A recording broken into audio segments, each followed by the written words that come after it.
Hello, good evening, everyone. Warm welcome to you all as participants on the third day of 7 Days Executive Development Program.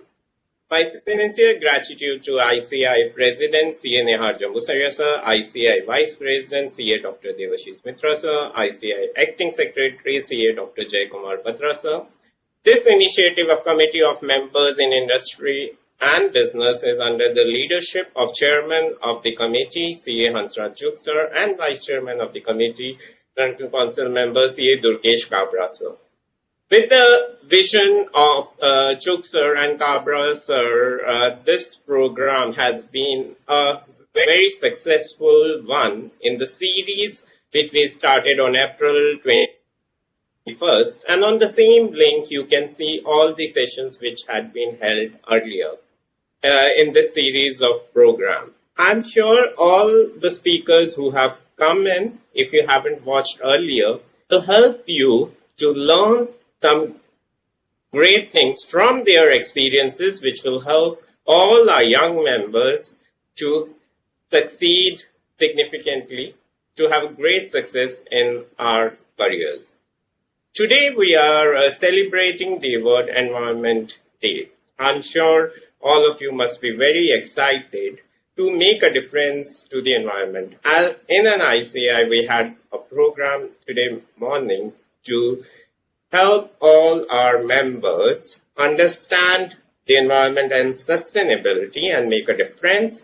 There have been many events by our chapters, our branches all across to make a difference. In Dubai, I'm based in Dubai. In Dubai, we had 89 trees being planted by our chapter in Dubai. Unfortunately, due to other commitments, I couldn't attend, but I see the wonderful memories where some of our members got opportunity to participate and plant trees. For me personally, planting trees has been very close to my heart. Over the last decade, we have planted, me and my family in our hometown, Dehradun, many trees. Our chapter here regularly plant trees on CA Day and some other days like World Environment Day. And wherever we are, our chapters contribute. Many of our chapters all across the world have planted trees. So I encourage you all to plant trees to protect our environment. Today, we have two wonderful sessions by two great speakers, great communicators. And the first session is by C.A. Subhashiri Sundaram, who is based out of Bahrain in Middle East. And let us know more about Subhashiri. C.A. Subhashiri Sundaram is a chartered accountant and management accountant with 20 years of experience. She is the first woman to be elected as Secretary of the Bahrain chapter of ICAI in the past. She began her work journey with ITC Bhadrachalam paperboards, and she has also worked with PwC, Ernst & Young, Mars, and now works in Bahrain with a privately held local organization. She believes that at whatever stage we are, learning should never stop. She would take stock on a yearly basis where she stands personally and professionally. Has she progressed, or she is just standing where she was before?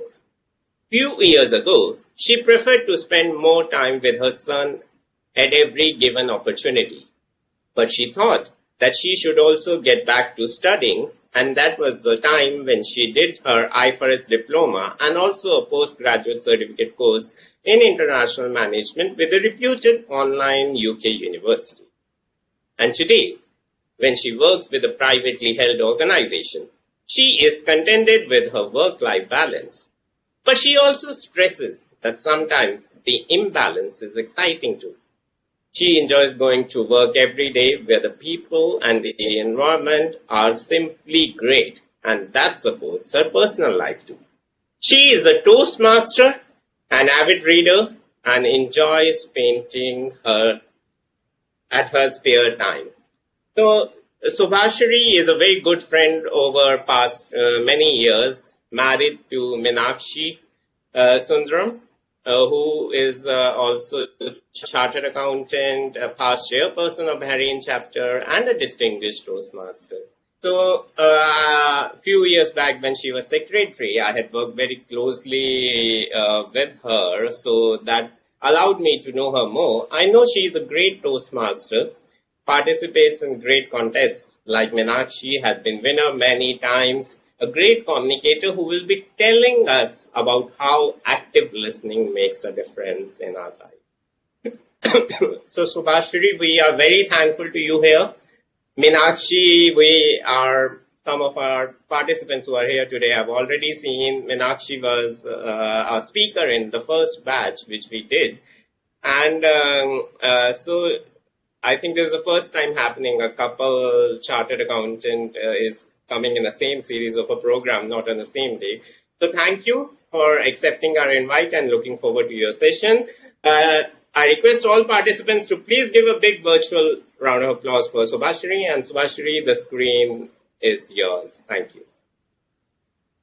Thank you very much, CA Pradeep Singh, for your kind words. I would first like to begin by thanking the powers that be in ICAI, the chairman of Committee of Members in Industry and Business, CA Hansraj Chugh, and the Vice Chairman, CA Durgesh Kabra, for their kind intention of having these kind of executive programs for the young and dynamic chartered accountants. I think we miss these kinds of programs during our days, but I think it's going to be fun today, because today we are not only going to listen to something on active listening, but also you're going to have some humor later part of the day, I think. So can I just share my screen for you all? Yes.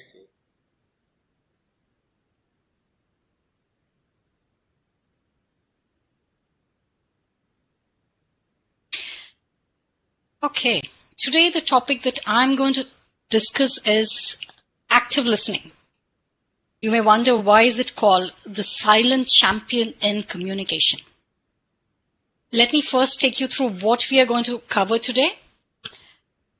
We'll actually try to see what is the link between communication and active listening. Why do we listen at all? What is the difference between hearing and listening? What are the different types of listeners? And all about active listening, the how, the why, the barriers, and what is active listening itself. And the best part in this session is you're going to have some activities. So to all the participants, my sincere gratitude that you're here today to this session, and I just hope that you enjoy. But listen on, because there will be some activities. You don't need a pen and a paper. All you need is your 2 ears. My first introduction to the word communication was when I was small, obviously. But what happened, a formal introduction was when our teacher in 10th grade walked into the class and asked and told us that day that, I'm going to start a new chapter in social studies today, and it'll be communication. We all were thrilled, because communication, everybody knows, very easy. It actually means talking, speaking, expressing ourselves, expressing our ideas. We thought it is quite easy. But our teacher kept prodding. She said, try to think what else it is, what else it is. And then one of my friends said, stop talking. And everybody in the class burst out laughing. We kept thinking, stop talking? How can that be? Teacher smiled. She went on to explain the class that day. See, now it is 30 years since I finished my 10th grade. So I do not remember the exact words that she spoke, but I remember the 2 principles out of the 10 principles that she mentioned that day about communication. The first and the last. The first was stop talking. The last principle that she mentioned was again, stop talking. Today, we call that stop talking very poshly as active listening. Because active listening is the key to all kinds of healthy and effective communication.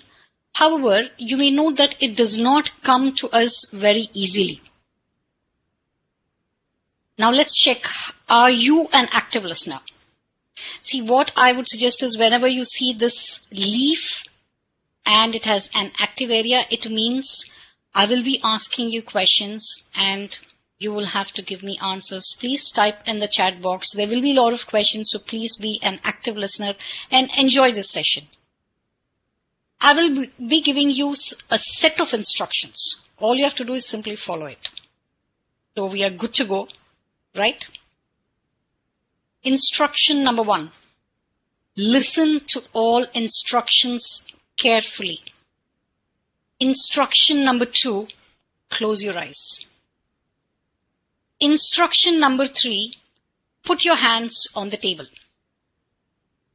Instruction number 4. Clap your hands. Instruction number 5. Take your mobile and put it face down. Instruction number 6. Give yourself a pat on the back. Instruction number 7. Make a face at the person in front of you. Now, instruction number 8 and the last one.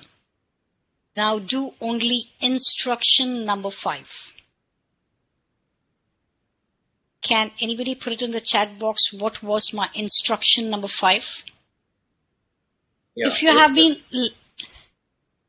carry on, Yes. sorry. Carry on, Subhashiri. I think I'll need help from CA Pradeep and Ranganathan ji to help me in getting the feedback. The one thing which I think I see a drawback in this online meeting is I'm not able to view the Right. my listeners, so I really cannot see. I'll be sharing, but what I wanted to say that you have asked a very difficult question. Let's see if we get our answer. It was an easy one. Let's see if anybody is able to answer that question. But in the meantime, let me also tell something. See, when we are born, one of the first things that a doctor checks is whether we can hear or not. It is one of the parameters that they measure a child in. And Actually, when we are... Yes. Ashwini says, clap your hands. You can clap your hands. That was not my instruction. That was my 4th instruction. You got it correct, but it was my 4th instruction. 5th instruction is the word Subhashiri asked. I also do not know. So I'm also guilty of it that I do not know. Let's see if we can. I thought it was placing your mobile button. Yes. That was. Yes, it was pick up your mobile and put it face down. Please do it. So that now you know that I got your attention, because I want you all to put your mobile phones away, at least for some time, so that you listen. We have another comment from Tripti who said that make face to the person in front of you. It's a good one, but I think that was the 7th instruction. But I'm glad that some of you are picking up some of the instructions. So it is actually good. At least you have been listening. But let's see, there will be some more questions which are going to come in the in this presentation. We got, Subhashiri, we got around seven comments which said pat your back. I think it is very nice. You please pat your back, but my 5th instruction was put your mobile phone upside down. So now you know where you stand as an active listener. So I would really recommend that you listen to this presentation. At least there will be some good takeaways, I'm sure, and you will enjoy this presentation. As I was telling that when we are born, the first thing that the doctor does is they do check whether we can hear or not. And when we're born, we are not people who can speak, but we are people who can only listen. It's only when you are listening can you speak. We pick up speaking from our elders, from our people who are always elder to us, teachers, parents.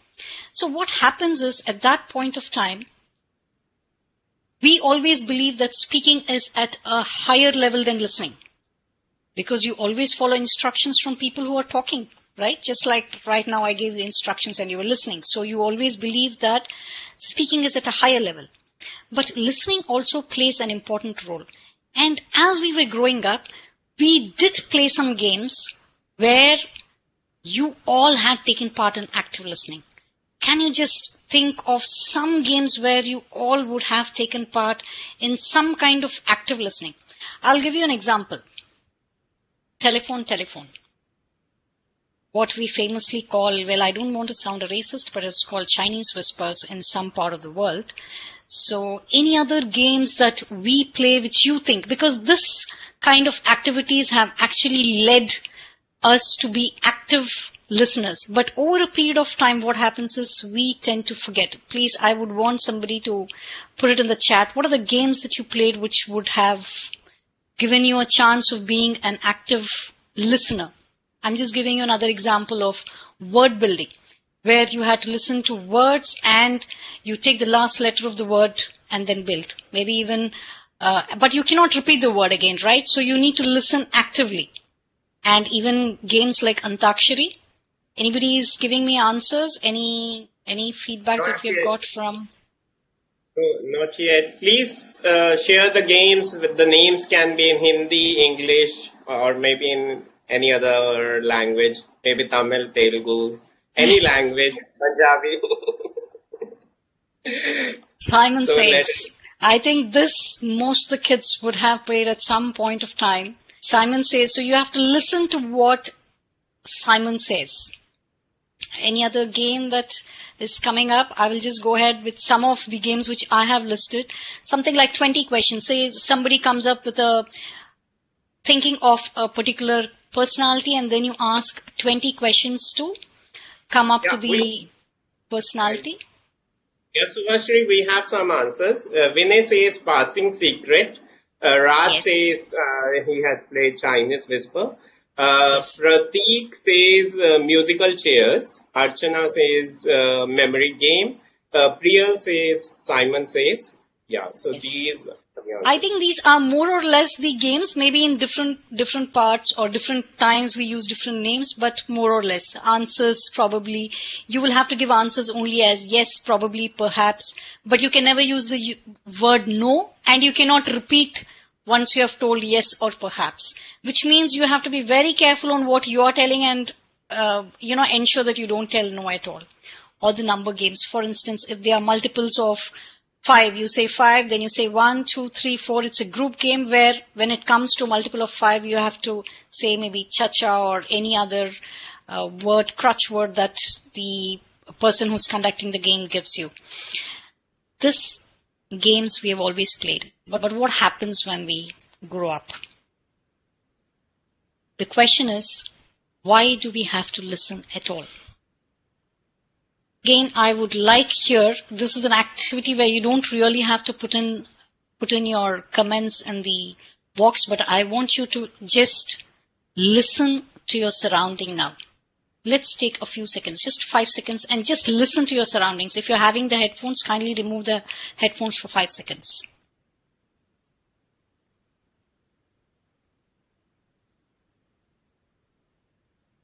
One of the prime reasons why we have to listen is we have to be aware of our surroundings. So what were you listening to when you actually put your concentration on the surrounding? Was it the AC? Was it the traffic? Was it the TV? The radio that was running? Another prime reason is we need to understand others. So it's one of the primary reasons why we have to listen also. Of course, solving problems is a given. When you listen, you have to go ahead and take action to solve problems and, of course, to act effectively. And as a chartered accountant, you listen so that you can obtain information, to communicate, to learn. We have attended lots of classes and taken a lot of tuitions and all other seminars and conferences we have attended so that we can learn something. It requires listening. And of course, to enjoy and to have fun, maybe music, maybe some songs, maybe some movies, or maybe even audiobooks that you want to listen to. These are the reasons why you would listen. But my favorite quote from Dalai Lama for why we should listen is, when you talk, you are only repeating what you already know. But if you listen, you may learn something new. I think this is a biggest takeaway from why we have to listen at all.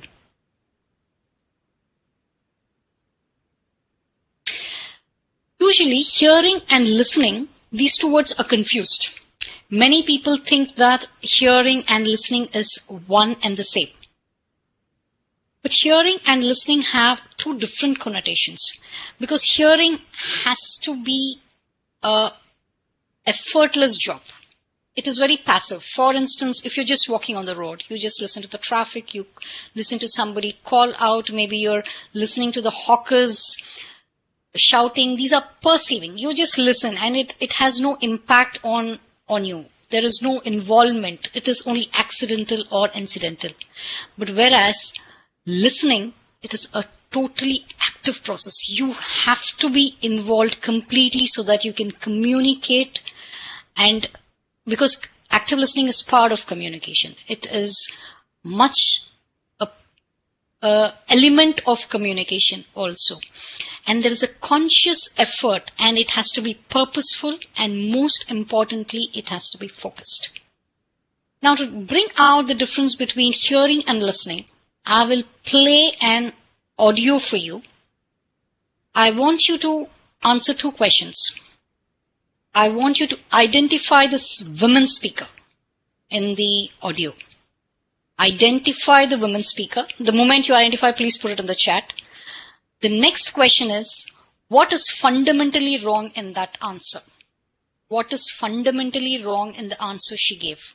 These two questions, you can just type it in the chat as you listen to it. This is a question that was asked at the Miss World 2000 contest. I repeat, Miss World 2000 contest. Let me just play the audio for you.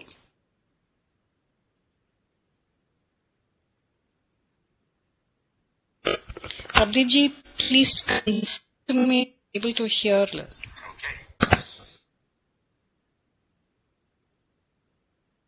Successful woman living in the world today, and why? Well, good evening, ladies and gentlemen. There are a lot of people who I admire and believe in, but I think one of the most successful women who have achieved a lot, not just for herself or other countries, I think would be Mother Teresa.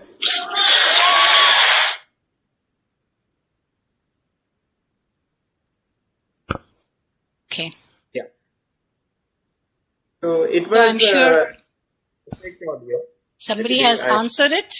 I would prefer that somebody, one of the young and dynamic chartered accountants, answer that question to me. Yeah, it's no a very, answer very popular yet. Voice. Very, very And popular voice.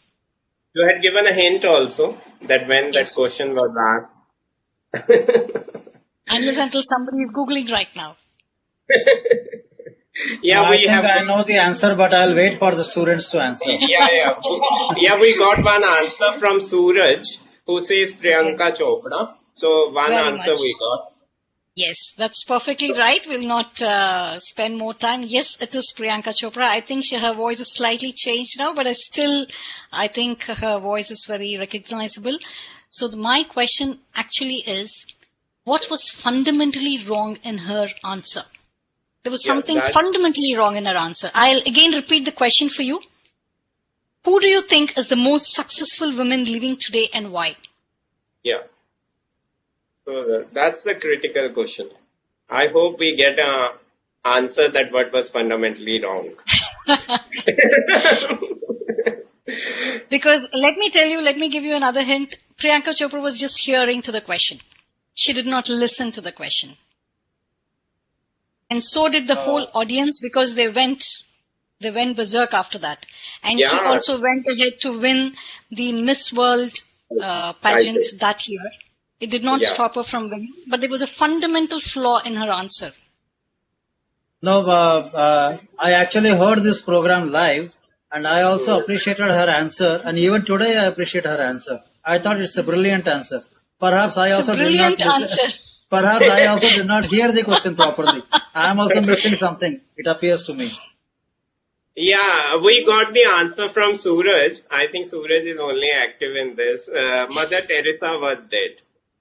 Yes.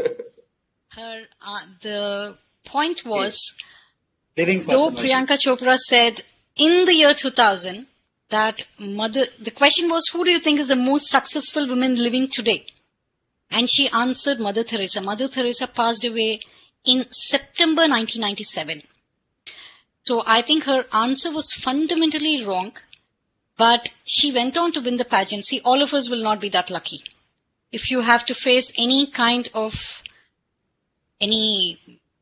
interview or any other process where you have to face the camera and then answer wrongly, I don't think. In fact, even Priyanka Chopra was taken on the very next day by the media. You can just go ahead and read what happened. In fact, she mentions it in her autobiography too. So while answering this, bringing out this difference between hearing and listening, there are reasons why she could not listen to the question rather than hearing, because she later said that she was very nervous, anxious about her presentation itself, but that we'll cover in the barriers to listening. Now let us see what are the types of listeners. There is an International Journal of Listening who actually have categorized. Yes, there is an International Journal of Listening also.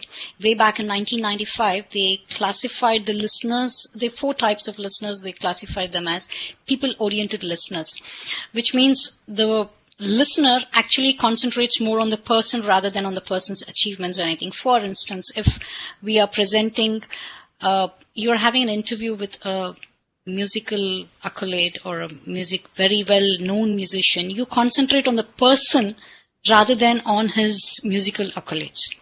Those are people-oriented listeners. Now, action-oriented listeners are the listeners who actually want to find out what the speaker wants. Does the speaker want the donation? Does the speaker want votes? Does the speaker want money? This is what they are thinking. Content-oriented listeners, typically today's listeners, I'm sure all of you will fall under this content-oriented listeners, because you want to know what is the content that is being presented. Do I get anything out of this content that is being presented? And time-oriented listeners, people who have less time but want to cover a lot of information that they can, and they really get annoyed if you do not cover it within the required time. This kind of 4 listeners are just categorized so as to just bring in the types of listeners, but we all will fall into different categories at different point of time. For instance, if I overstep the time, I'm sure you all will become time-oriented listeners after some time. Let's see what is active listening. But before that, I would want to ask some questions. My first question, I'll be asking you 3 questions. You can put it in the chat, but I will explain to you while going through the what is active listening. So my first question is, CA Pradeep ji actually said that today today the world is celebrating a particular day. Yeah. What day is June 5th being celebrated as? If you have been listening, you will be able to answer this question very easily. That's my first question. Okay, my second question. These are some fun riddles which I have.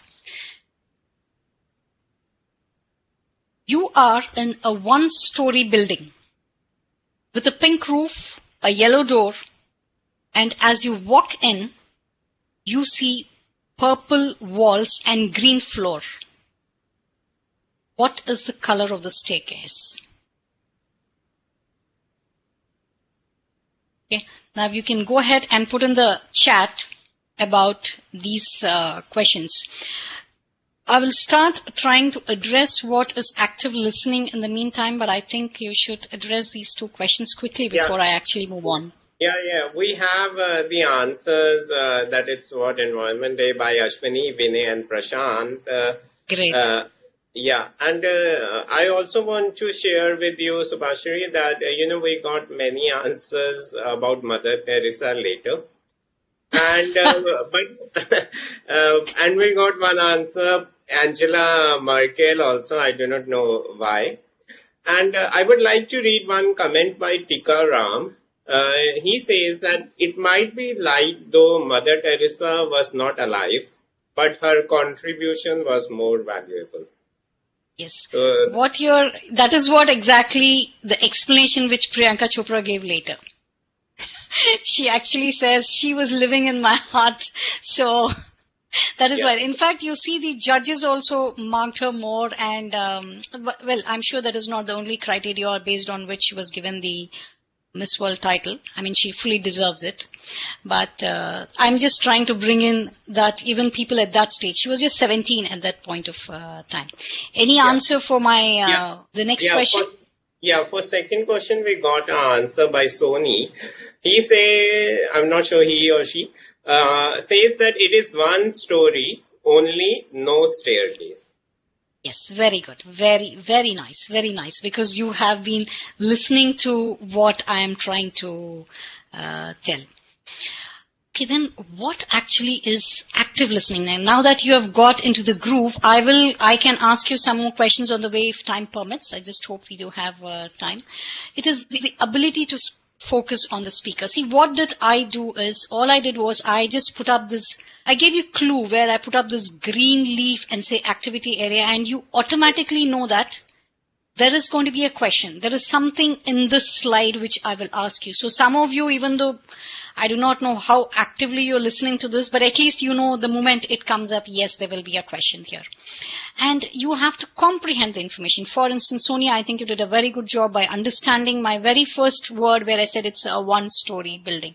So obviously, the other colors and all were just a diversion, which you didn't get diverted. That's very good. And respond thoughtfully. You did think through the answer before you did respond. I mean, for instance, when I asked what day is it celebrated today, I think you all would have thought through, because of course CA Pradeep did mention it as World Environment Day, so it was quite easy for you all to pick it up. And even though you were not actually speaking, you were part of the conversation because you have been taking active part in the conversation itself. And this has helped us to understand each other better. I think even when your response to the Priyanka Chopra question was, it could have been because of so and so reason. Yes, this actually brings out an understanding between the two of us. And you're fully concentrating on what is being said. Maybe because I've just told you, I'm going to ask you some puzzles. Yes, you become very alert to the question. And it involves listening with all the senses. It actually means that you have to use your ears, your eyes, and in fact, even your posture to properly sit and listen to this puzzle which I just now asked. Now let's see what are the clues in active listening. The clues in active listening can be categorized as non-verbal clues and verbal clues. What do you think can be different types of non-verbal clues? The first thing that comes to mind is eye contact. See, it looks to you all as if I am actually looking at you and speaking because I'm directly looking into the camera lens right now. And as a public speaker, I've always been told, look into the eyes, make an eye contact with the audience. But we are seldom told as an active listener, you also should make an eye contact. So it's very important to have an eye contact because that is when the speaker knows, yes, this person is listening to me. And smile. Well, smile not always, because if your boss is not really happy and is very angry with you, doesn't mean that you smile. So you should know when to smile and not to smile. And of course, your posture. It is very important not to slouch, yawn, or, do some other stuff which will, using your body, which will tell them that, you're not really interested. Yawning, these kind of things will really make will put off the other person from talking or giving you any information. Distractions. This is one of the foremost things that we have today, which we can pick up as a non-verbal clue. I think even if I ask you all, the first distraction that will come to you will be your mobile phone. Distractions are galore. But if you really want to be a good active listener, at least for the time, you need to ensure you are not distracted. Put away that phone. Keep away all the distractions at bay to be an active listener. These are non-verbal clues. The reason that you need to look at is if you are the speaker, you will know how to pick up from these non-verbal clues whether the other person is listening or not. Now let's see the verbal clues. Now you are the speaker. How do you know that the other person is actually listening to what you're telling? Questioning. If the other person actually listens to you, they will definitely ask some questions. There will definitely be some kind of an interaction that the other person wants to initiate.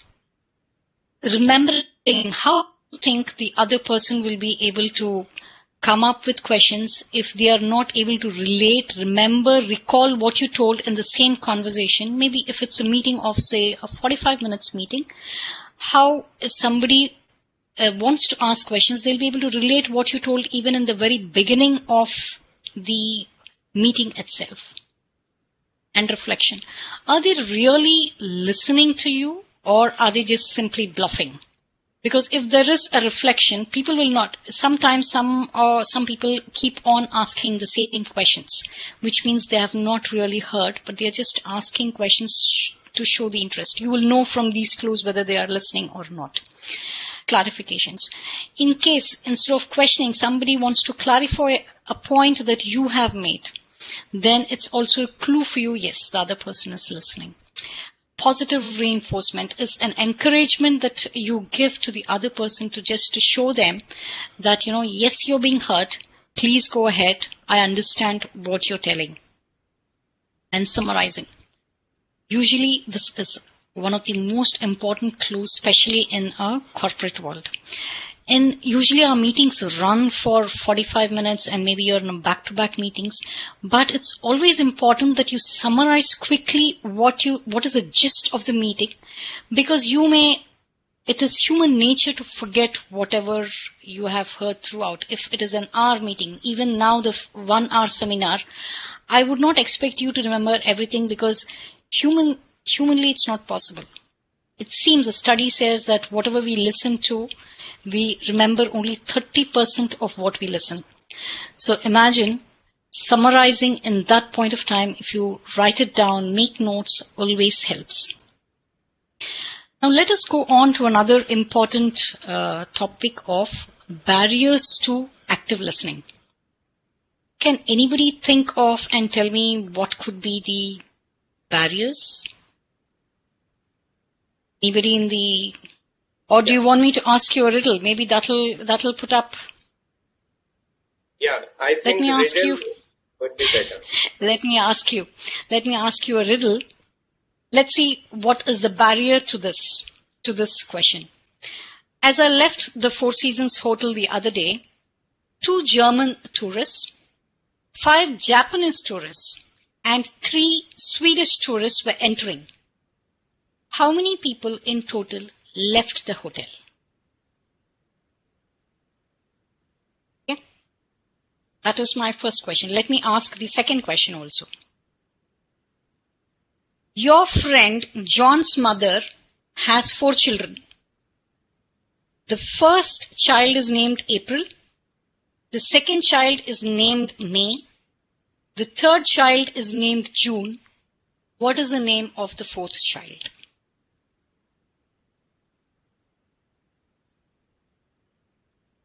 So let's see what are the answers that we get for this puzzles, riddles.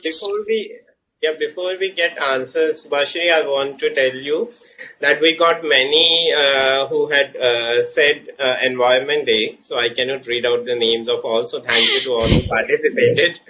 And Trupti, I do not know what happened to Trupti. She said that yellow, maybe for the staircase. And we got barriers to active listening. We got an answer first from Prashant, who says concentration. Sony says preoccupied mental state. And we got an answer for the first riddle where Anand says all were entering. Raj has given an answer for the second question, John. Ashwarya also says John. Suraj also says John. Vinay says 13 people were entering.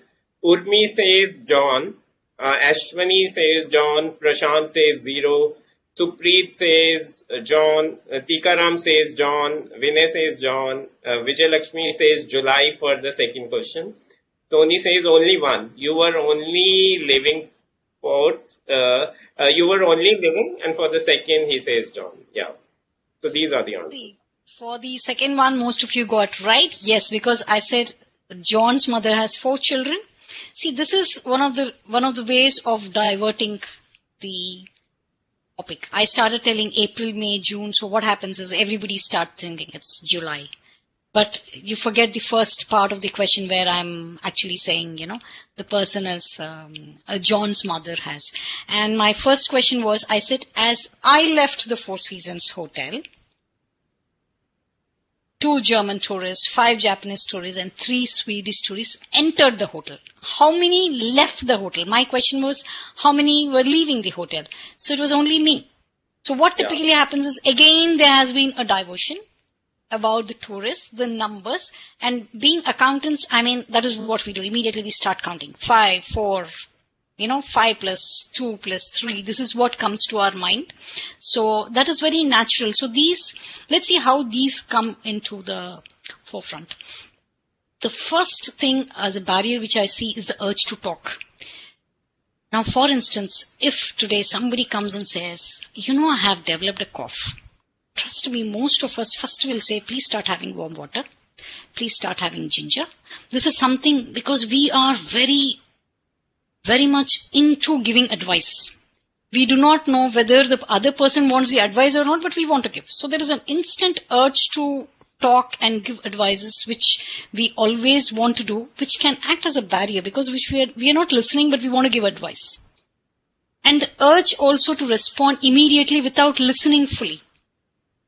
Instead of listening to the question fully, you just go ahead and say, okay, fine, let me respond. Let's see what happens.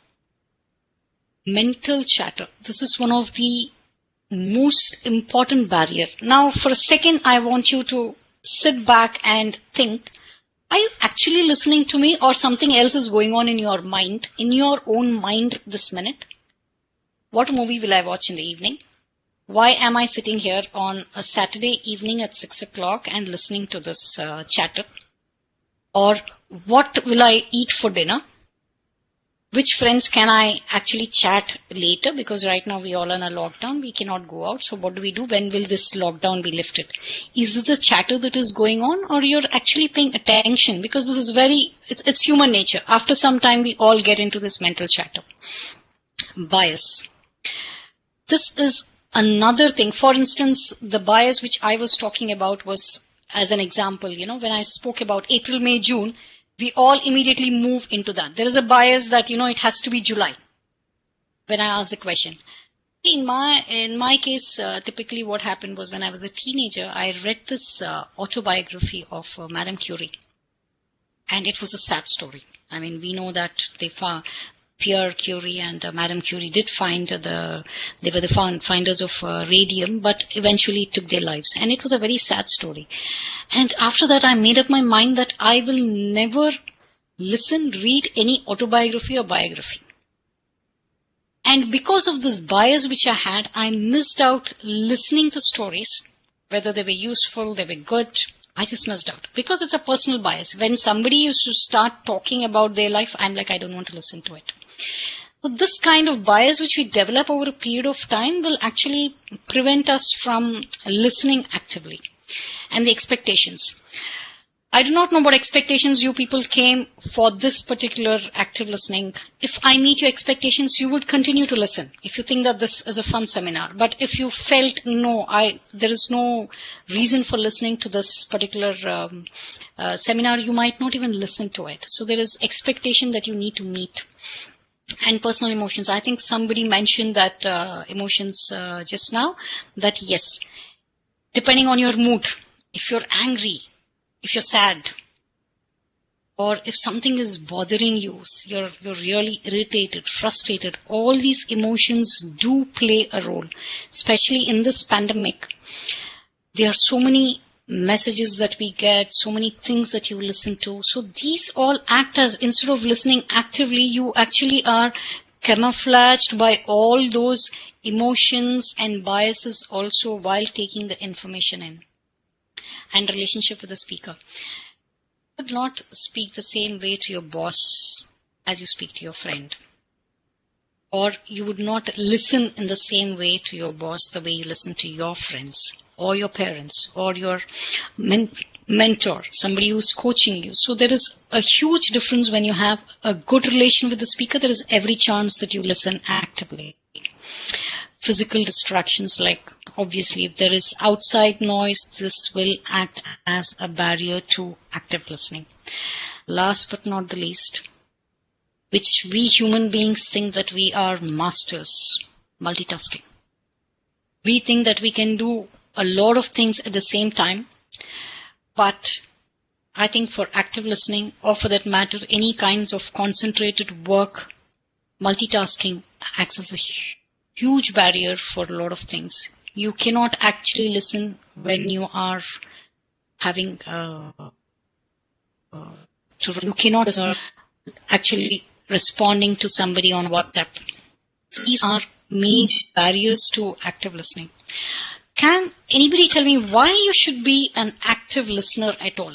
I gave you important clues, verbal clues, non-verbal clues, but what is the need for us to be an active listener? Why should you be? What is the need? There is no need. Why should you listen to anybody actively? For yourself, yes, to learn, to increase your knowledge. All this is part of your life, but there are a few fundamental things which you show about to the speaker, which is important. Are we getting any responses, C. Pradeep, on this?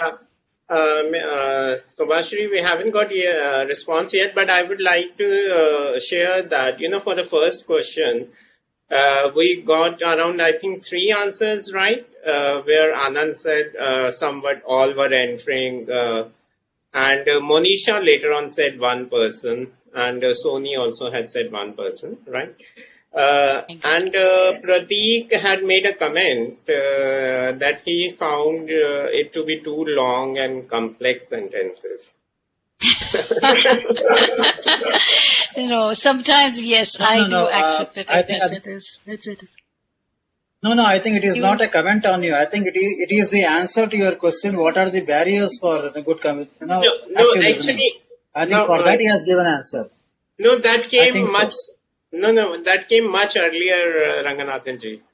Now we have got some answers. Like Prashant says, active listening save you from embarrassment. Srinivasulu says for communication purpose.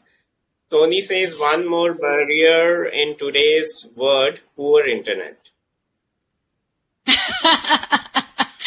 You're right. That's on the internet. I've not covered anything on the internet side because as an active listener, I would have preferred to have a face-to-face interaction with you all, because then we can have a lot of activities which would help and which would make this seminar itself much more fun. But we are restricted by time, place, and geographical boundaries. But it is a good way that we are at least having these kind of executive seminars. We have one more comment by J. Sai Srinivas, who says, no speaker wish to speak to uninterested listeners.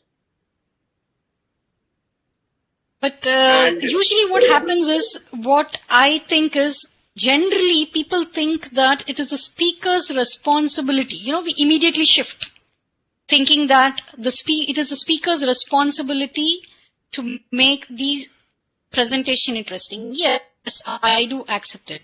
But to some extent, I think it is active listening is all about you. It's about you, not to the quantitative extent. I think why you should be an active listener is you show respect to the other person. You show that you care to the other person. You actually tell the other person that what they are telling has some value. You tell the other person what they are telling is of importance. And if you even listen partially to what they're telling, I think they have achieved the objective. I'll just summarize this in one beautiful quote by Hugo Powell, who says that listening, whether done by individuals or by companies and government, is a signal of respect. When people don't feel listened to, they don't feel respected. And when they don't feel respected, they feel anger and resentment.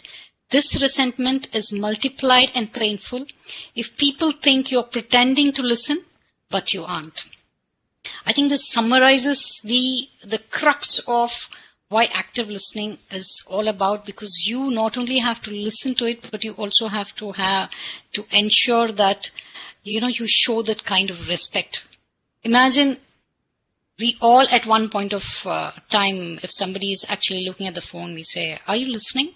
I'm sure we all have told it. It is not because if the person says continuously does the same thing. For instance, I remember in one of the meetings, an auditor took an appointment from our office and he came and met me.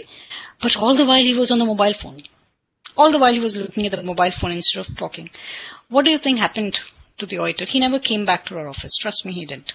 So what typically happens is we do not feel respected at that point of time. We feel that it's not, what we're talking is not important. So the speaker loses interest in the topic itself.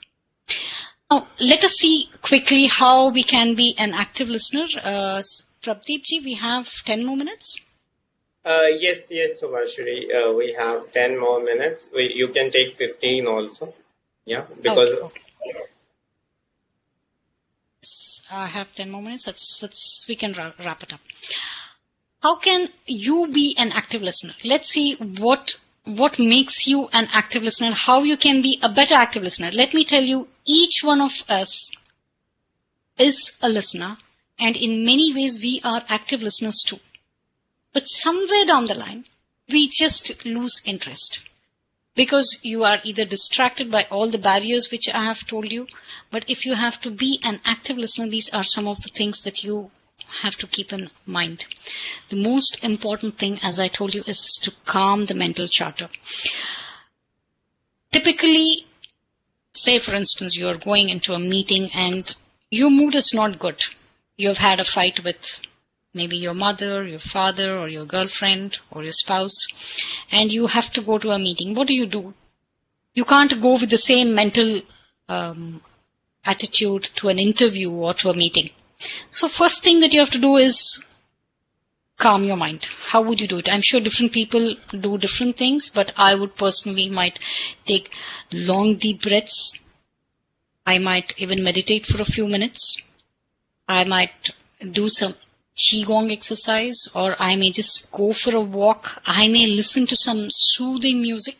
There are many ways, but I think to each his own, because I know there are people who might want to find some other things which may really help them in calming the mind. Maybe even talking with a friend, or even maybe playing with a child. So you need to ensure, find your calm, the one that actually calms your mind, and you can actually develop and get more number of things which will help you in calm the mind. And of course, this has to be there. You have to pay attention, give undivided attention, because people will know when you're not paying attention. And you have to be genuinely interested in the other person, because it shows. If you're not interested, I think as human beings, we all subconsciously pick up clues. Non-verbal clues will be too apparent. We don't even have to tell. It will be apparent, and do not judge. Even before we come to listening to what the other person says, just don't go about judging. Let me just give you an example which happened just 2 days back. I logged into the same executive committee meeting from the YouTube. And as CA Prabdeep was even telling welcome students, I saw on the YouTube channel 2 dislikes. And what surprised me is nothing has been spoken. So why are people doing it? Because I think there are some people who want to judge, who just want others to feel that, this is not a great seminar, or this is not what is being presented properly. So they will judge. But we need to be careful about judging and listening by doing it ourselves. Listen with empathy or sympathy and empathy are slightly different, but I would suggest that depending on the situation, you may have to empathize or sympathize with people, but not in all situations. But I think this mostly comes up in personal relationships and sometimes, yes, even in professional relationships. This is something which I told you was take notes, because all of us cannot remember what you can trust to a paper. You do not trust your memory, because it is easier that you can look at the paper, you can recall much easily, make notes what you can understand. It makes things easy for you at a later stage. Listen to understand, not to react. This is another thing which is very important, because most of the time, this typically happens when we are biased and we want to immediately respond to the person. You want to reply to the person. Sometimes your tempers are running high. So at that point of time, you just take a step back and try to listen so that you can respond in an appropriate manner rather than react. Some more tips: be patient. Especially in situations where somebody else is talking, you need to be a little more patient. Make eye contact at any point of time. As I said, as a speaker, yes, we have to make eye contact, but as a listener also, it's good that you keep looking at the eyes of the other person. Paraphrase. This is another thing which is very important, especially in a corporate environment. Say somebody is telling something and you really don't understand it, try to paraphrase it and ask them, which will give the other person a chance if your understanding is correct. So paraphrasing always helps in other person coming up with the understanding to come on the same platform, to understand whether your understanding and what the person is presenting is the same, and do not interrupt. So typically this is a good idea not to interrupt unless and until it is very much necessary.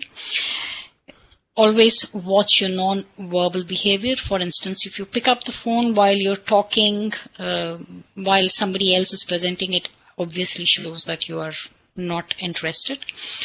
Shut down your internal dialogue.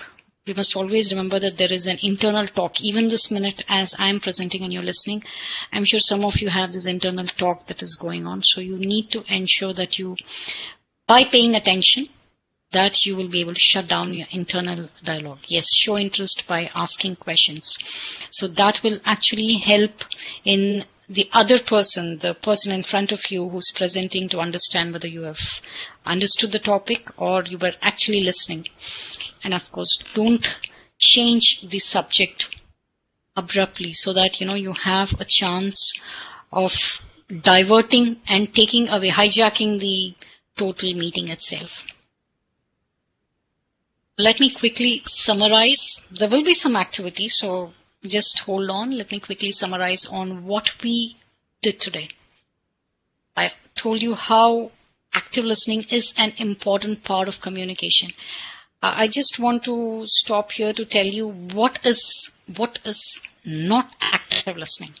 Active listening doesn't mean that you actually listen to everything the other person is telling. For instance, there are some people who keep to complain to you.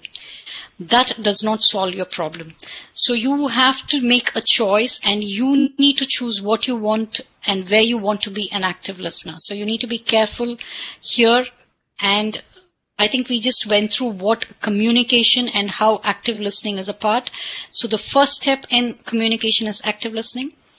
The last step in communication is also active listening. Why do we listen? To learn, to enjoy, to have fun, to communicate, to understand, to solve problems. Hearing versus listening. Hearing is just incidental, accidental. It is effortless. And listening is there is a focus, there is an attention, it is purposeful, and to understand and to communicate better. And the types of listeners, the time-oriented, the action-oriented, then we understood the content-oriented also. Then we also went through what active listening is, the what, the barriers, the why, the how of an active listener to be. Now, before I conclude, I just want to ask you all to do something. No need to write, but listen to my question very carefully. I want you all, I think Pradeep ji and Rangnath ji also helped me. I just want your answers also on this question. Yes, sure. Think of 3 names whom you consider as good listeners. Think of 3 names. Think of 3 people's names whom you consider to be good listeners.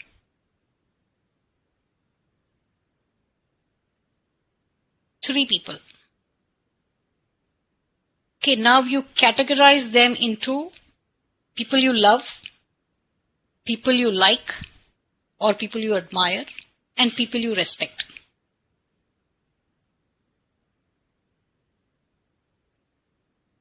Generally, I don't think any of you would have recalled the names of a person whom you dislike or you hate.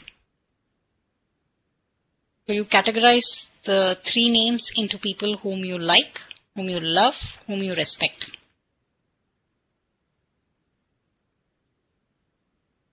Now, tell me, if you are to be liked, loved, and respected, how should you be? You should be good listener. Friends, active listening is just not passive listening, but it is a very important soft skill, and this skill is not developed in a day or 2, but it has to be nurtured. It is a continuous process, and there will be times when we will be distracted, but you need to practice and ensure that you are an active listener not only in your personal life, but it takes you a long way, especially in your corporate ladder. As you grow up, you may become the CFO or the CEO or the head of any department in your company. Active listening is a skill, but this is not taught anywhere, but you can actually develop it so that you become great leaders in future. To be an active listener, I would like to take this opportunity to once again thank the ICAI for having these kind of seminars, and to each one of you. In fact, whatever you have taken a little bit away from today's session, I just hope has been useful and you had fun in answering the questions. And if you have any questions, I'm more than happy to take it.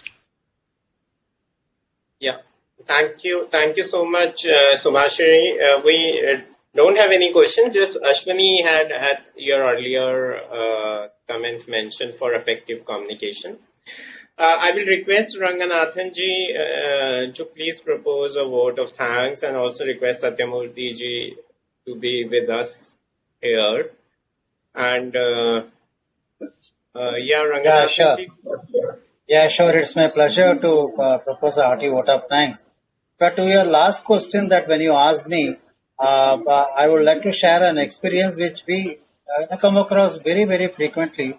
That in our office or even in our families, when we see 2 people debating a point, we realize that either one or both of them are responding even without allowing the other person to complete his point of view. So they immediately respond, and then they think that they already know the question. But when we debate with somebody, we do the same mistake. And then others will be laughing at us. That this person lacks patience, doesn't even care to listen to what other person is saying, jump into conclusions. Maybe this arises out of bias also, that we already know that this person has a very silly point to make. Maybe this kind of a bias we already have. So when somebody senior makes a point to us, we are good listeners. When a junior makes a point to us, we just shoo him away. So thank you so very much. It's so wonderful. It was a beautiful session. In fact, in our this is our 4th EDP session. In the past EDP sessions also we had speakers come, and very good speakers, great speakers who spoke on communication skills, public speaking, art of putting across one's views to seniors, how to deal with peers, subordinates, clients, and stakeholders. But you touched a very important subject, how to communicate by being silent. Where to remain silent is very important, actually speaking. No, this was something unique that you touched upon today. And also your point of, we confuse between hearing and listening. No, you cleared many concepts. And I personally believe that, what Mr. Dalai Lama ji said, very true. When we speak, we give. When we listen, we receive. That's the mantra. Thank you for a wonderful session. Thank you so very much. Over to Pradeep. Yeah, thank you. Thank you so much, Ranganathan ji, our secretary of the committee. Thank you, Subhashiri. Thank you so much once again for your time. And I look forward to see you again soon here. Thank you. And yeah, thank you. So we finish another great session, and a big virtual round of applause for Subhashiri. And all with the vision of Chok sir and Kabra sir in making this EGP happen. And we move on to the session on humor by Satyamurthy Ramanujam, that how humor can make a difference for our success in the corporate world. Satyamurthy is based in Chennai currently. And he qualified as a chartered accountant in the year 1987 and completed his graduation from Madras University in the year 1984. He recently relocated from Kuwait and he's currently providing CFO services to SMEs in India. He is recognized as a high-performance leader and a distinguished Toastmaster from Toastmasters International, USA. In his last assignment in Kuwait, he worked for one of the largest local group of Kuwait, Al Mula Group, for 13 years. He spent more than 2 decades in Middle East, spread between Kuwait and Oman. Before moving to Middle East, he worked for MNCs at Chennai, Bangkok, Thailand, and New Delhi. In his lifespan of 55 years, there have been many people who have come into his life and shaped his character.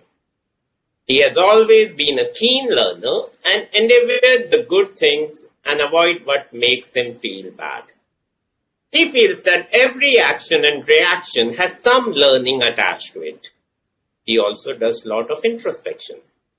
He follows the principle of observing and imbibing good traits of people with whom he gets to meet regularly, his family members, friends, colleagues at office, etc.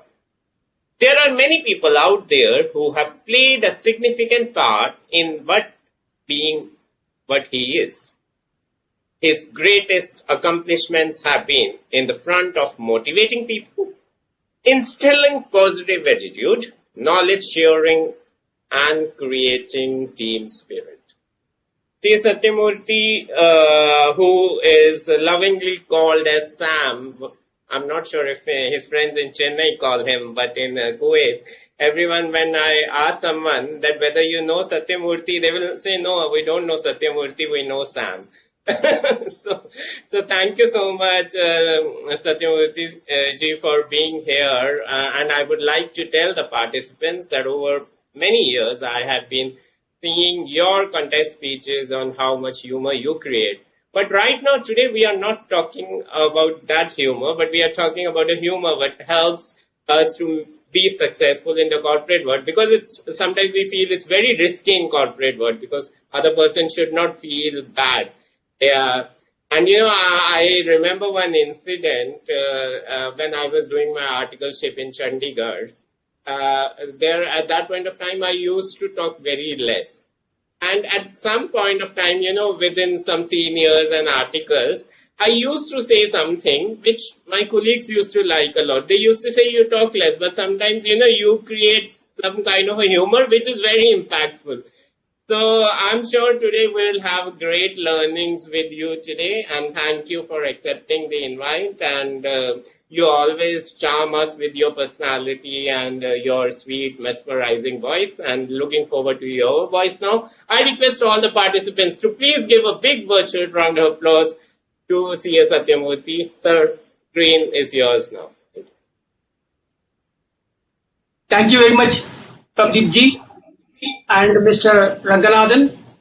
I thank the ICAI, the Committee for Members in Industry and Business, especially the Chairman, Mr. Ansar Chub, and the Vice Chairman, Dinesh Kabra, for their invite and this opportunity to present whatever I learned in humor with the younger colleagues of our profession.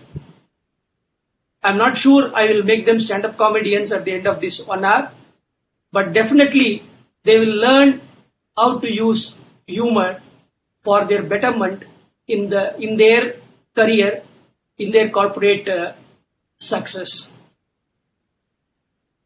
Humor is something which has been with me by nature for a very, very long time.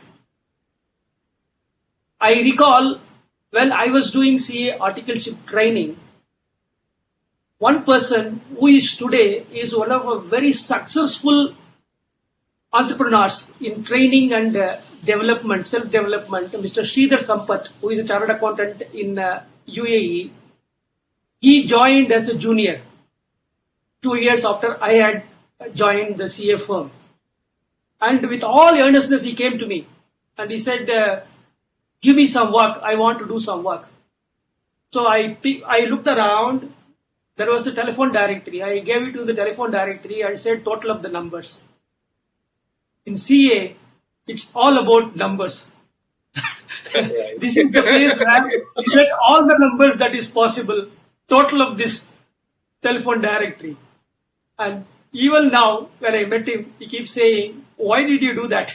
I said, because of a small way of doing little bit of ragging in CA, because we don't practice like college education here. I want to say that today I'm making a presentation, and I will start with my presentation by sharing my screen. Yes.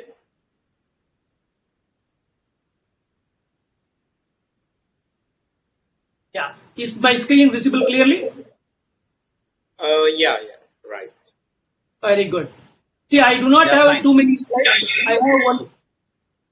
I have only 2,785 slides. But because we don't have much time, I will compress them into about 20 slides and complete it within 1 hour. Because humor is such a vast subject. Now, what is humor? Let me start with the past President of the United States view on what is humor. A sense of humor is part of the art of leadership. Unlike most other professions, chartered accountants already start in a company in a leadership position. Most of us don't go and start at a lower level and then slowly grow up. At least at the middle management level we start, means we already start leading people. It is essential that this art is with us as part of our leadership. It helps us to get along with the people better, and then it helps us in getting things done. What is managers, or what for managers are they? We are there not to do things but get things done. So only with the sense of humor we will achieve all these aspects. It completes you as a leader. Then today humor has become even more relevant. Without humor, it's very difficult to get across things to people. Okay, you cannot be a stand-up comedian or always be cracking jokes in your office going around, then you will be taken too lightly. But then you need to have this skill if you want to be admired by your people, loved by your people, and have the greatest cooperation from them. It is a mandatory skill today all of us should have. Now, why humor? If you are humorous, you will be able to grab the attention of people. Now, just now we had a presentation on art of listening. We say how to listen to people. But if you are the person who is a speaker, how do you make people to listen to you? If you are humorous, people are attentive to you because they don't want to miss that joy of getting a funny line from you and enjoying that moment. Because when they are laughing, they are forgetting everything in this world. They are at that joyous best when something funny is told, right? And there is no diversions at all. Total attention is on you. So when you pepper in whatever you do with humor, you immediately get the attention of the people for whom you want to to whom you want to communicate something. Then humor relieves tension. There was a time in my office, we brought in a new process. And whenever you bring in change, what happens in the office? Some people immediately buy it, some people vehemently oppose it. Now in my team, there were two executive managers one was very far for the change and the other one is far from the change. He doesn't want to take this change at all. Now, each one thinks that the other person is politicizing the whole issue and they are fighting with each other. Finally, it went to a boil. They came to me. And it was total tense situation. They are fighting. And then they came to me. They said, this person is doing this, that person is doing this, blame you, me, like this. Then I said, none of you have to be blamed. I have to be blamed. They were stunned. Why are you saying you are to be blamed? I said, I recruited both of you. I should be blamed. That very moment, the tension immediately melted. They saw a reason in who brought the change and why that change is needed in the company. Then they came to a listening mode to understand each other and understand the importance of the change that we were making. So humor helped in releasing the tension between people. It happens quite often in any organization. You see a very boiling point, one small joke that is thrust into the conversation will immediately cool down people. Then it livens up the interactions among people. How anywhere you see, when humor is there, people try to participate more.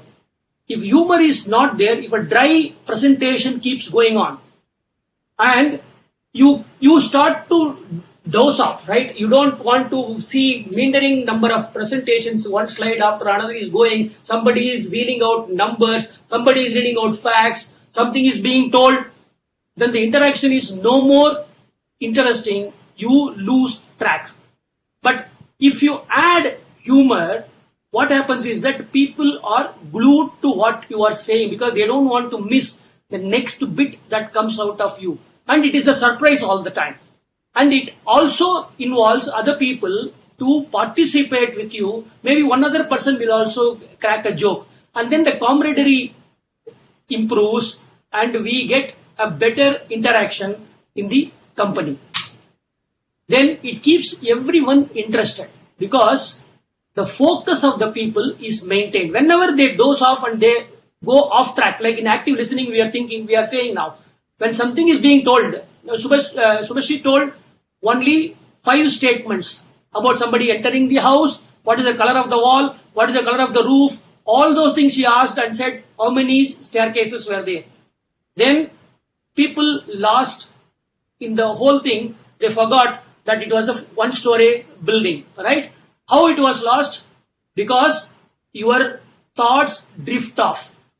If you want to keep the thought focused on something, if there is humor that is added into that, your attention is always in this and people are always interested to listen what you are saying. And it makes you popular. If you go to any party, any gathering, you see who gets the maximum attraction.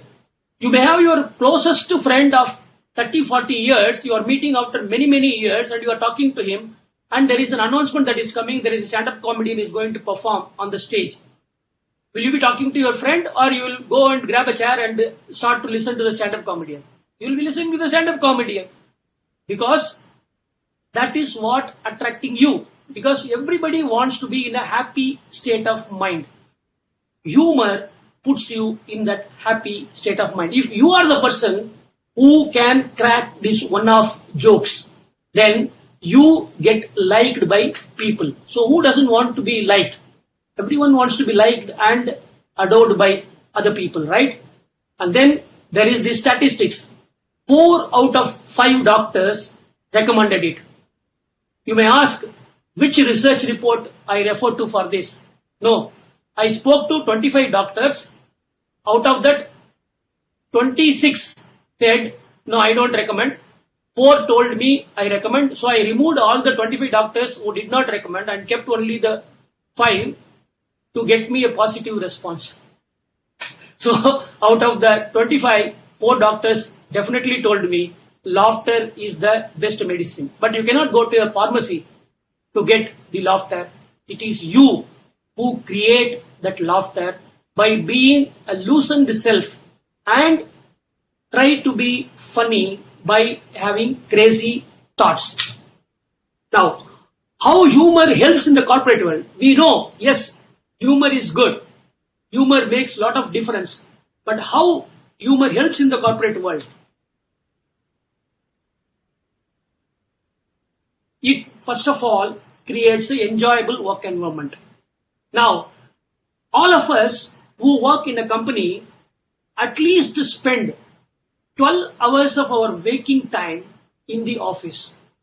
We start from home, we travel, and then we go to the office. Then the work normally extends beyond the work hours. We sit there. Then there are things you have to complete after the work hours also. So many things happen, meetings are happening. And then we come back home, hardly 2-3 hours we spend at home. Then we take our dinner and go to bed. So your maximum amount of your wake hours, you are in the office, in the work. Now, how to make the work a pleasurable place? If there is no humor, it's a disciplined military-like environment. You cannot even open your mouth, you cannot even talk, no interactions, nobody should laugh. Would you love to go to that place? Not at all. If you have a place where people are friendly, people are cracking jokes, pulling each other's legs in a funny way, in a lighter way, and once in a while you can have a small pleasantries with them, you would love to go back to this place, right? So it creates an enjoyable work environment. An enjoyable work environment means better productivity, better interactions, better teamwork. And humor is a stress buster. If there is a stress, what creates stress? Too much of workload, deadlines, and you are working overtime to meet the deadlines. What happens then? You are very stressed out, you get headache, you keep drinking cups of coffee. If somebody is a smoker, he keeps smoking, and somebody calls him on the phone following up for some payments. You bang the phone and you shout at them. All those things happen. Just imagine if there is humor in this whole thing. If you are able to jovially look at things. I will give you an example. In our company, we were assessing the customer service. Now, when we are assessing the customer service, there were complaints from some of the customers that our customer service was not up to the mark. Now, we are all in the meeting room discussing this issue. Now, the customer service department is not accepting that they are doing a bad job. And there is all big discussion going on, debate. No, you are not making the mistake. Though they say the salespeople make false promises, so we are at the receiving end. So many things are happening. Then our boss asked, so what is really the customer experiencing in our company? And I said, sir, we are giving the ideal customer experience to the customer. Everyone was surprised. What is this? There is complaints coming and you are saying we are having the ideal customer service. Sir, what do you want? If a customer calls you once, you don't want him to call you again, right? So what we ensure is that when a customer calls, we transfer his calls to so many departments within the company and frustrate him so much that after this call, he never makes another call. He becomes another company's customer. Now, everyone laughed. At that moment, the stress was relieved. People really understood that we are footballing the customer within the organization the point got across. Even the customer service understood. No, we are not doing a blame game here. We are trying to solve a problem. Then the whole atmosphere eased out. We started having constructive discussions. Now, humor in the organization also has a humanizing effect. What is humanizing effect? Usually what happens is, in a company, there is an iron wall that gets built between the managers and the subordinates, the reportees, right? When the subordinate is trying to bring out his opinion, he is always fearing. Can I tell this? If I tell, how it will be taken? Something, maybe the manager is doing wrong. Maybe he is trusting on somebody he should not be trusting. He is giving the work to wrong people. Maybe he is not understanding what is really happening in the floor. Now, if there is a barrier of the manager-subordinate kind of a relationship, always somebody is controlling, somebody is reporting. You will not be able to get the best out of your team. Now, imagine as a leader, I am humorous. Every now and again, I go to the work floor, sit with them and talk to them and crack jokes. I'll give you an example. In my office, one of my colleagues, I'll name him A. Now, he is sitting and all the time, whenever I go, he is staring at the screen and then he is doing some Excel work. Now, I said, in our company, the only person who uses the page up and page down key the longest time is A. Now, the whole floor started laughing, including that person. Then I looked at his keyboard. The keyboard had the arrow keys, up, down, right, left arrow keys. He had a unique keyboard that has red color key. I said he is pushing those keys so much that they have even become red hot. Everyone laughed. Then the tension cooled down. So he became much closer to me. He says he is not somebody who is sitting in the ivory tower. He is approachable. He is with us. He is part of me. I can always go to him for my work problems, also my personal problems. That creates that bond. So there is a humanizing effect. You are not talking to robots. Never even you will tell that he is a human resource. He is the asset of my company. These are things that you attach to things, possessions, worldly possessions. But human beings are not assets. Human beings are relationships. Humor helps you to create those relationships. Then it boosts creative thinking. What is humor if you really see? All the people who talk funny, you look at them, they look crazy, right? Things that other people cannot even think, they are able to think.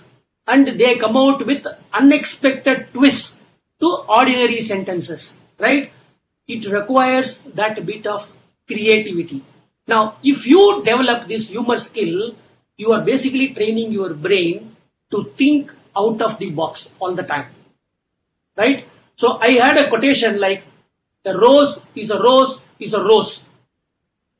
Now, I responded saying, is a lemon not a lemon?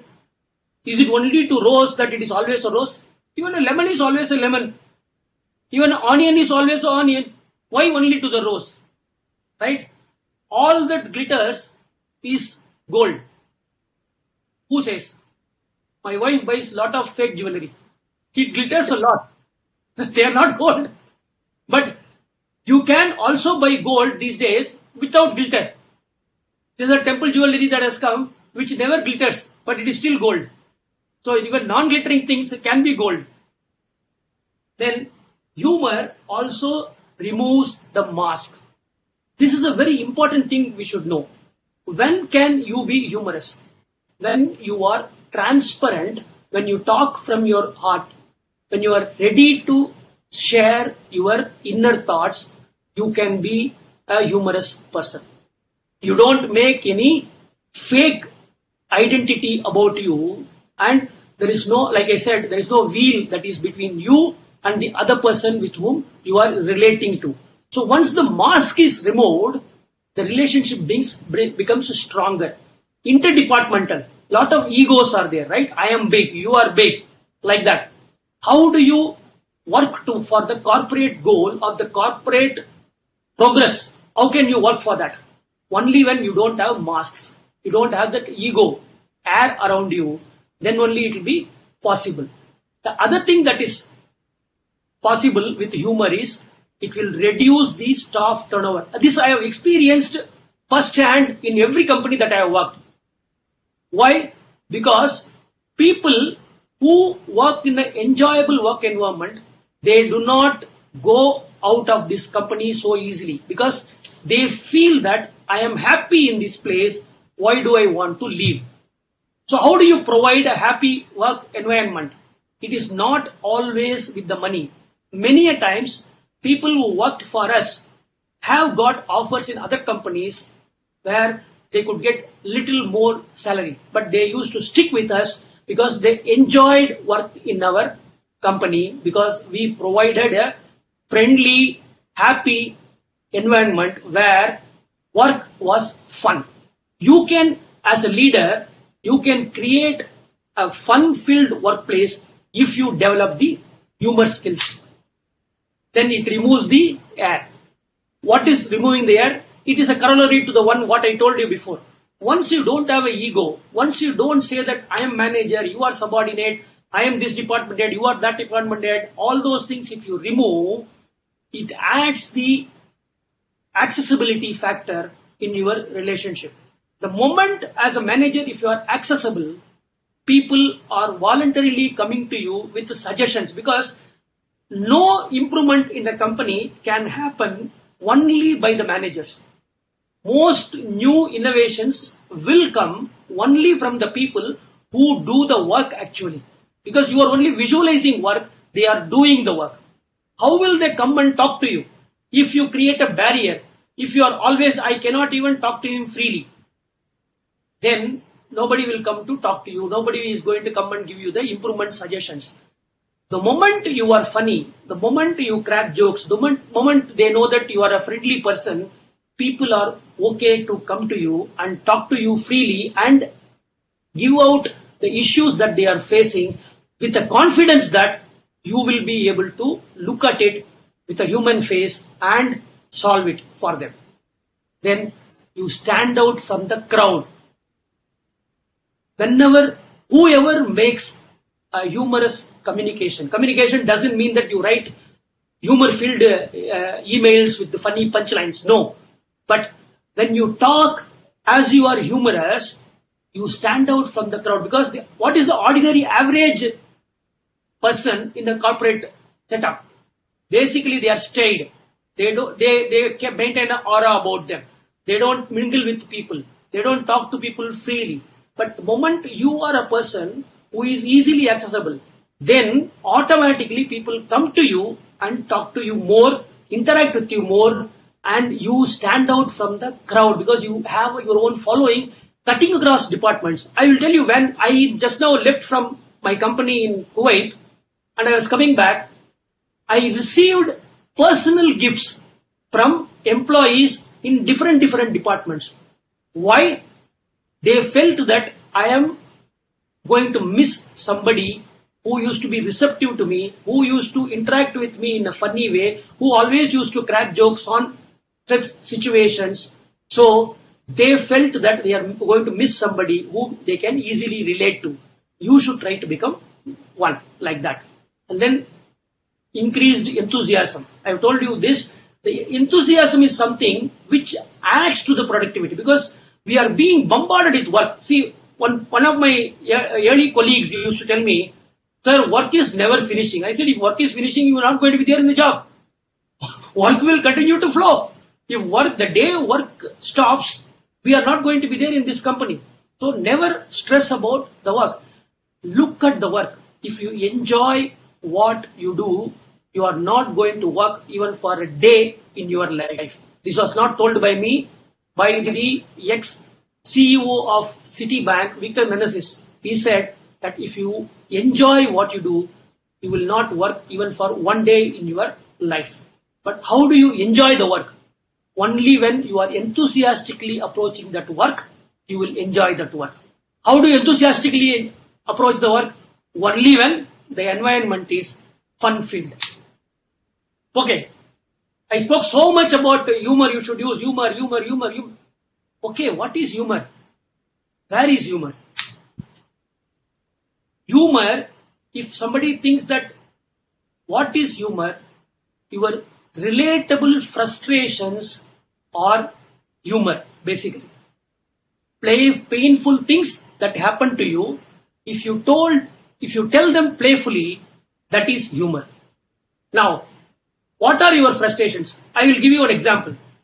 When I was living in Kuwait, parking the car used to be a big frustration because a lot of cars, but very less places where you can park the car. Either where the destination you go will be far off from the parking lot that is easily available, or if you try to park in a place which is nearer to the location where you are visiting, the police may come and challan you because it is unauthorized parking. Now, this is a big frustration. Even if you go to shopping malls, the shopping malls are always having cars parked already. I'm thinking early morning you go, even then there are cars parked in that place. You go in the late evening, then also cars parked. Anytime you go, cars are parked all the time. So what are all the cars that are there on the road? Who is driving them? And why everybody is having two cars, three cars? They are parking something in the shopping mall and also they are driving the cars on the roads. Now this frustration, I looked at it deeply and created a story on parking frustrations. I created a humorous speech on this. So, like you have a car parking, high-tech parking lot, and in that they even kept the sensors, where if a car is parked, the sensor will go red, and then outside they have got a board which says 200 parking lots vacant, 300 parking spaces vacant, like that is there. You are inside the parking lot, and then you keep driving. It keeps showing there are 15 here, 10 here, 12 here. But wherever you go, no parking space is available at all. Finally, you find out one place where the green light is there, and you think that, yes, I can park here. But you see, one car is parked double on two parking spaces together. In the center, they have parked one car, so it avoided two sensors. How can you have sense for nonsense? You cannot have. Now, this became a humorous speech. Now, this is one frustration. Another time, I went and gave a humorous speech. I thought I am giving a humorous speech. And for 7 minutes, nobody laughed. When nobody laughed, it became a frustration. So my next speech I made was, when I tell a joke, nobody laughs. Then I said, why no person is laughing when I tell a joke? That frustration became a story that made people to laugh. Now, how do you use this in your corporate setup? When you do these humorous speeches, you can share this with your friends, colleagues in your office. They know that this person is a humorous person. He is a funny person. He is a person who can entertain people, who takes things lightly, who looks at things in a different perspective. So it adds to your image in the office. Now, what is humor? Another humor is tragedy is comedy at a later date. Tragedy means don't think that somebody has died and it becomes comedy. No, not like that. Your mistakes, your silly things that you do. We were invited for one weekend. We were invited for dinner in someone's house.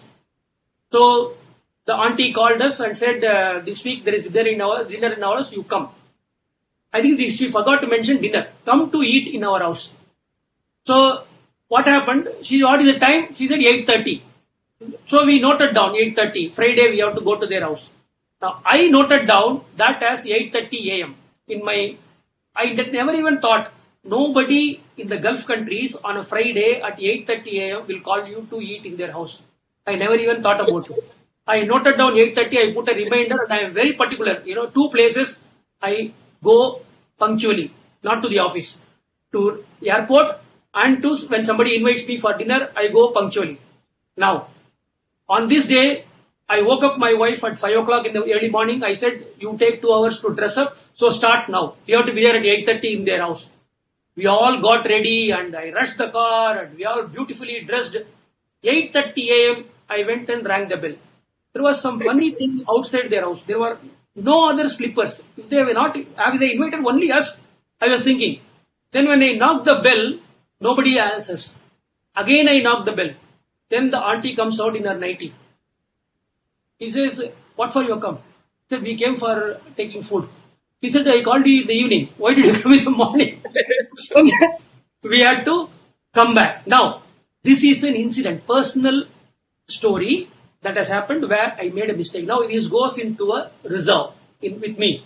So, when we are having a discussion in the office, you narrate incidents when you acted in a foolish way. So, it brings down the feeling in the minds of people that my boss is not some avatar. He also makes mistakes. He also misses things. He also doesn't note down things properly. He also lacks focus. He also lacks concentration. Then he is one among me. It doesn't bring down the respect in your office, but it also shows that you are also a human being like them. That helps you. Then intelligent display of stupidity. There will be no person in this world who will say that I have never been stupid. One more incident I will tell you. I had to go for a Toastmasters contest in Abu Dhabi. So the moment I got selected to speak in Abu Dhabi, I applied for the visa and got the visa immediately. And then on the appointed date, day after tomorrow is the contest, one day before itself I am going. I went to the counter, I was about to check in. The person says, sir, you don't have your visa. We cannot send you. I said, I purchased the visa 2 months before. No, your visa is not valid. Then I showed my Kuwait visa and told them, see, my visa is valid for 2 years. Why do you say my visa is not valid? Sir, I am not telling you about your visa in Kuwait. I am talking about the visa you got from UAE. It is to be used within 1 month of issue. What I did, the moment I qualified 2 months before, I immediately arranged for the visa. I didn't notice that it has got 1 month validity only. Now, that day was a very frustrating day and I was stupid. I didn't even know that it is only valid for 1 month. A small thing that I did not notice made me to get back and then spend 1.5 days of tense time until I got another visa and flew to speak in the contest. So you display this stupidity into people in an intelligent way, like what you learned from the mistake that you did. When you receive a ticket, you need to look at it. When you receive a visa, need to look at the validity. You need to carry your visa. Another time, I started from home. I went to the airport, early morning, 5 o'clock flight. I asked my neighbor to drop me in the airport. I went everything ready and I missed the bag where I had the passport and ticket at home. Now, this guy already is awake at 2:30 to drop me for my flight at 5 o'clock. Now, he has to ferry me back to home, take again the passport and ticket and go back. Now, it's too much of a trouble even for a good friend who is ready to drop me at 2:30, right? Now, it is stupidity. If you share it, people know that yes, even he makes mistakes. Now, where is humor? This is what people say. When you say, what is humor? These are the places where the humor is there. But where is humor? Your personal experience, like I just now narrated you, your personal experiences gives you the humor. There are several stories that you have in your life that will act as humorous stories. You have to only look back and see what you did wrong and what went wrong. That becomes your story. Now, my name is Ramanujam Satyamurthy Srinivas. Now, I gave this passport in the immigration counter. In the Arab world, they say that why are you people using up all the alphabets in the English language? Every vowel is there, every single word is there. And how do you people call you in the house? You go for vacation to India, and then by the time they call your name, I think the vacation will finish. That long is your name. Like that, they make fun. Now, these things, what you receive from people about you, the comments and these small funny anecdotes, you should save them with you and then you can share it during conversations, you can share it with people, so that makes people joyous and then it enlivens the time. And what you have heard, read and seen can be shared also. Now these days, WhatsApp is full of forwards, right? A lot of funny stories are getting shared. A lot of jokes are getting shared. Now, you can paraphrase them and make them as your stories. Of course, if it is too many forwards have happened, they will say that, I already read it. The way you narrate them, you personalize them, it becomes your own story. And then, whatever that makes you laugh, in your life, you recollect them and you relive them and you narrate them, there you have the humorous stories. And how to use humor now. You know what is humor and where is humor. But how do you use humor and where do you use humor? Now, whenever you make a presentation or whenever you are having a meeting, during the meeting, most of the time it will be a tense situation or you are talking important things. So at the time you don't want to act like a clown. But usually there is an ice-breaking session before the meeting. You generally talk about weather, you talk about personal stories, and then you get along with people. These things are spoken. So at that time, you can use your humor sense to get closer to people and break the ice. And even when doing the presentations, like I started today, when I started the presentation now, I talked about how I created the presentation and what I'm going to talk about. Then I told you the story, right? Then I started the presentation. Similarly, you can also start your presentation with a humorous story. And then also at the end of the meeting, you can talk small funny stories with people. So that creates that bond for you. And then you can also use the stories to break monotony. Now, in the office, what happens? Not always you have very interesting projects that are going on. Many of the times you have a monotony. Like right now, my humorous speech at some point in time will become monotonous for you. What is he telling? Humor he is talking. Like that you may be thinking, how do I get out of this place? That is the time to liven up the proceedings by talking in a humorous and funny way. Right? Now, I will tell you, I am very forgetful about things.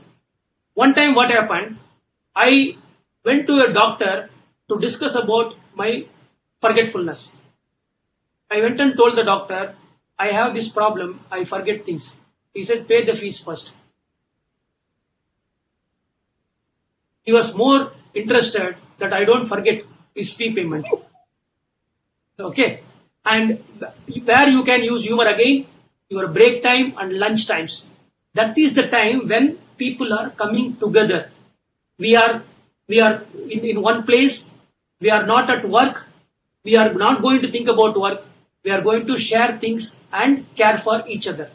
That is the time you bond with the people and make real conversations with funny anecdotes, funny stories, things that happened in your life that is enjoyable.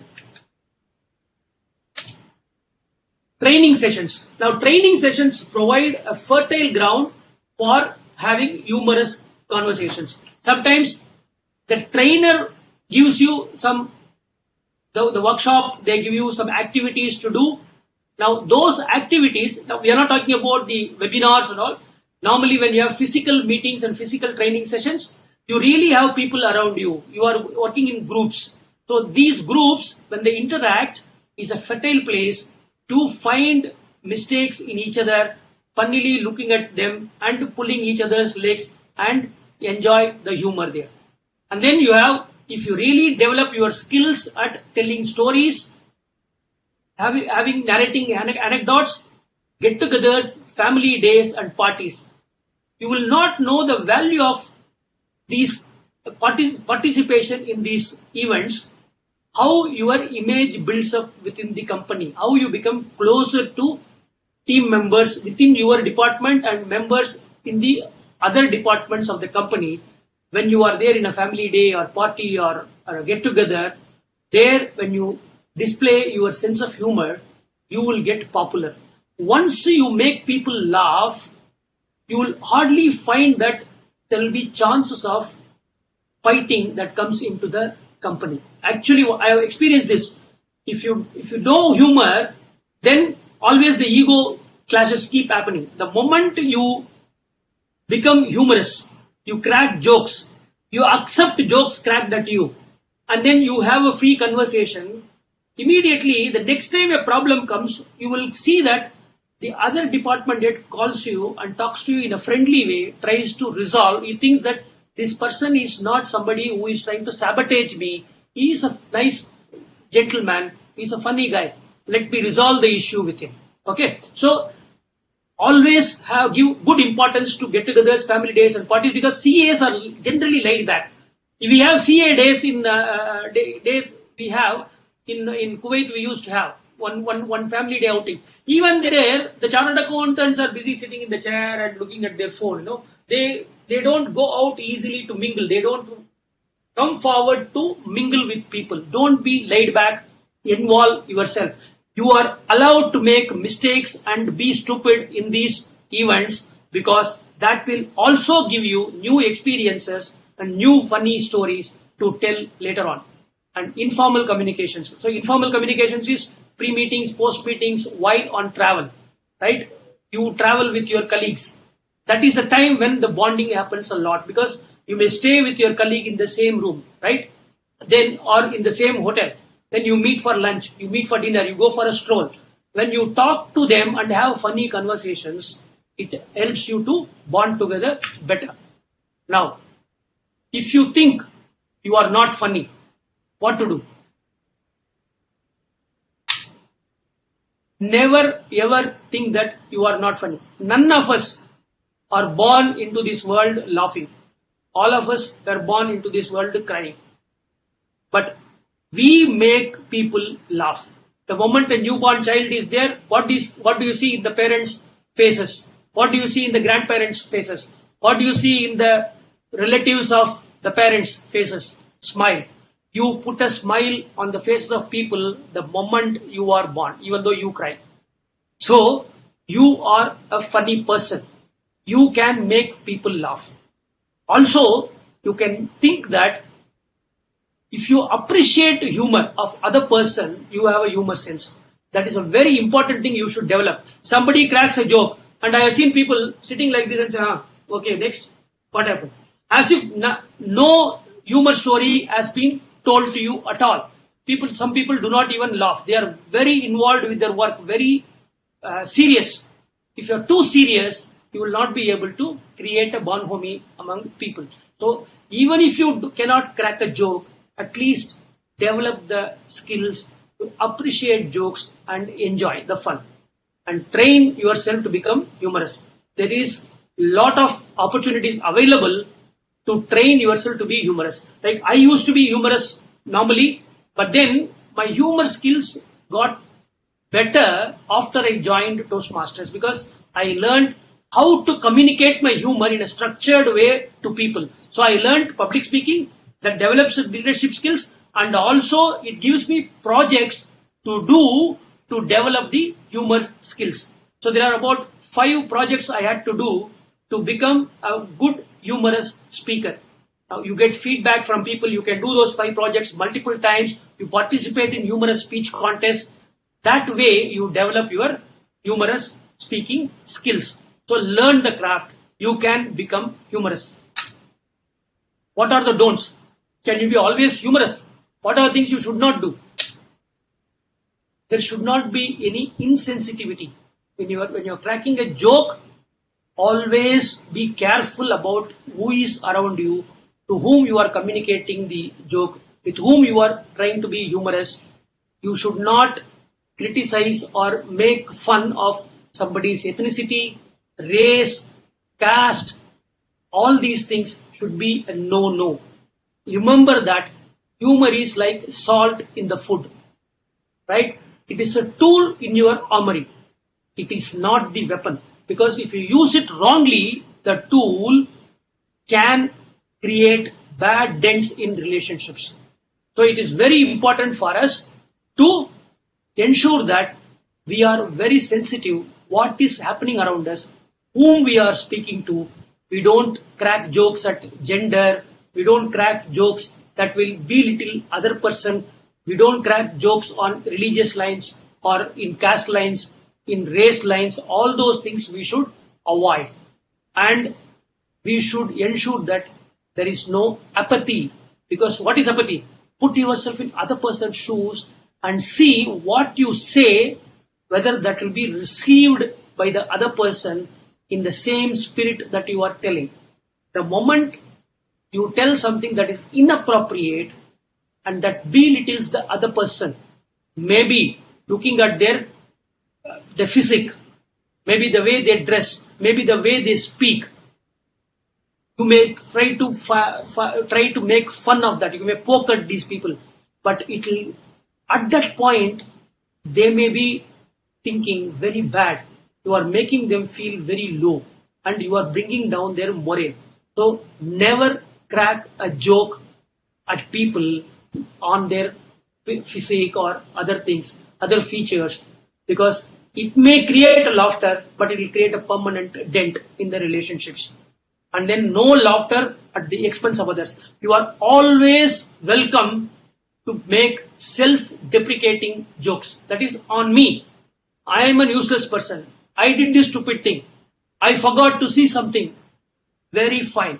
Whatever you are talking about you, it is okay.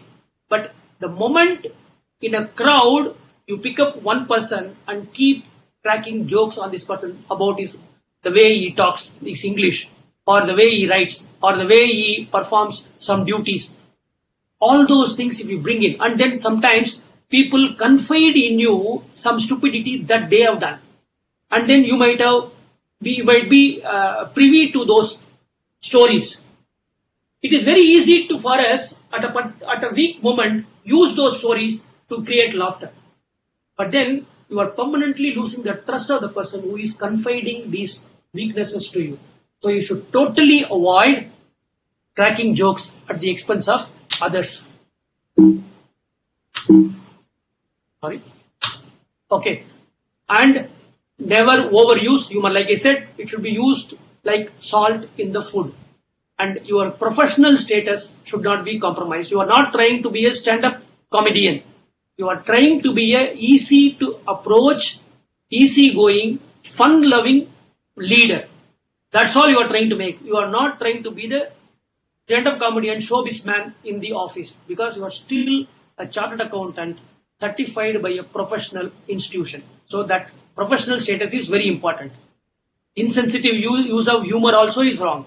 Some sad events is happening, somebody has lost his job, or somebody's family has lost somebody. In those or an accident happened because some small mistake was there while driving the car. In those situations, or they are into problem in not being able to meet the commitments, those situations you should never use to make fun of that person. Then the last but very important thing, as a boss, you should be prepared to accept jokes that your colleagues crack on you. But as a middle management employee or a senior manager, don't take the risk of cracking a joke on your boss, because you may be a nice guy. You don't know whether your boss is the same way. So never crack a joke on your boss, even in private groups. These days WhatsApp is there, Messenger is there, Facebook is there. Somewhere you will go and crack some joke about your boss. Always remember, he is just one forward away. One press of a button, he will know that so-and-so cracked a joke about me. Now, if that grudge is there, whatever good thing you do, you will spoil all your reputation. So never crack a joke on your boss. Unless your boss has become close to you, he has become friendly to you, even then you can have one-on-one things, not pull him down among the crowd, because he still needs to have the respect among everybody in the office. In summary, humor is a must-have tool for all of us. It enhances our corporate success. In communications, we used to use our humor, and we have to use it lightly. And your humor sense can be developed. You should hone your skills by joining some non-profit organizations like Toastmasters, which will help you in a collaborative environment. It will help you to enhance your humor abilities. Invest in yourself. Try to become a funny and jovial, easy to go person, and use the tool wisely. Do not overuse, do not use it inappropriately. Thank you very much. That's my presentation. I hope I made justice to the time that was given to me. In places, if I was little boring, it was not intentional. Thank you very much. Thank you so much, sir. You made us laugh a lot. I saw Ranganathanji was also laughing significantly, but his microphone was mostly on. Mine was on. So great session. I would request Ranganathanji to please propose a vote of thanks to you, and then I will have a final words before we close. Yeah, Ranganathanji. Hello, Mr. Sam. If people have any questions, I am ready to answer. Yeah. We don't have as of now. No, there are no questions, but there are many appreciations. Yeah, there are many ha-ha-has and many appreciations. Thank you. Mr. Sam, at least on half a dozen places I laughed. At many places you are very humorous. Particularly, one should have seen your wife's face when you took her for, the dinner, which was not there. That was really very funny. And now, I must say that you very rightly emphasize how humor works in offices, particularly how a humorous leader grabs attention and it builds camaraderie, makes one popular. Because everybody wants a lighter moment even during serious times, but not to overdo things that you very correctly emphasize. One really needs to maintain a fine balance between being humorous and being a sincere leader, so that you are not misunderstood at times. And it is here that your presentation today will help our young members. Few of the very crucial things that you said is that people stick to a company when they have a happy environment. Very rightly said. I remember Azim Premji used to say this, that an employee leaves the boss. He doesn't leave a company actually. So I think, and you also made a very right point, which I also believe. The best humor is one which is cracked on oneself, not on others.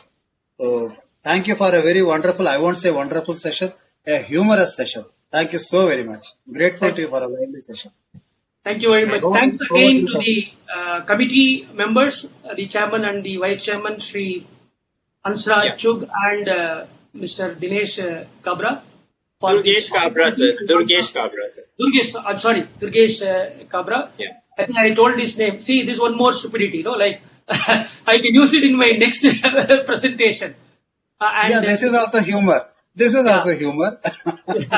C.A. Prabdeep Singh Baveja also. Thank you very much to you for giving me this opportunity, Mr. Ranganathan sir. Also for you, thank you very much for your appreciative words. In fact, I was quite nervous because humor, talking to a screen is very difficult. Because if you don't hear laughter sounds, your energy levels do go down. So that is a big problem. Humor needs a feedback. Yes, it is. No doubt it is. Yeah. So, humor contests are happening online, and I'm sure it must be very difficult for judges. I also judged some humor contests, and it was very difficult. I think by past humorous speech, you only judge it. That's why I didn't qualify. Maybe I cannot disclose that if I was a judge there.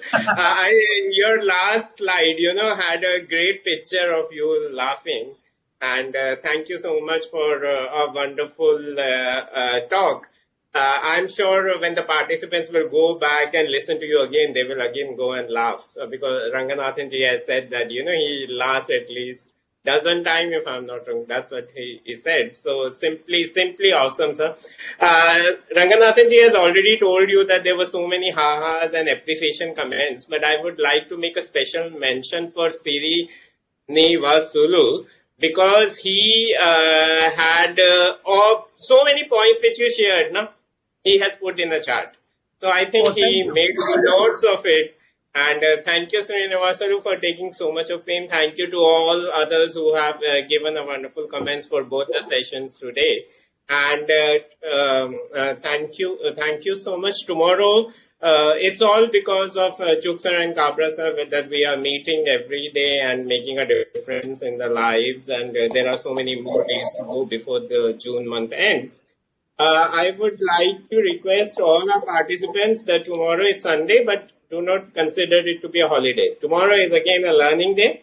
We will be taking a flight to New Delhi first, where C.A. Shilpa Tiwari will be making a difference by talking about how to be successful in the corporate world. Then we will take a flight from New Delhi to Mumbai, Your CA Nikun Shah will talk about data analytics. Data is the new oil. You all love technology. So please be here tomorrow. Tomorrow we'll have 2 wonderful sessions. Stay safe. Take care. Take care of your health. Good night. Bye-bye. Good night. Bye-bye.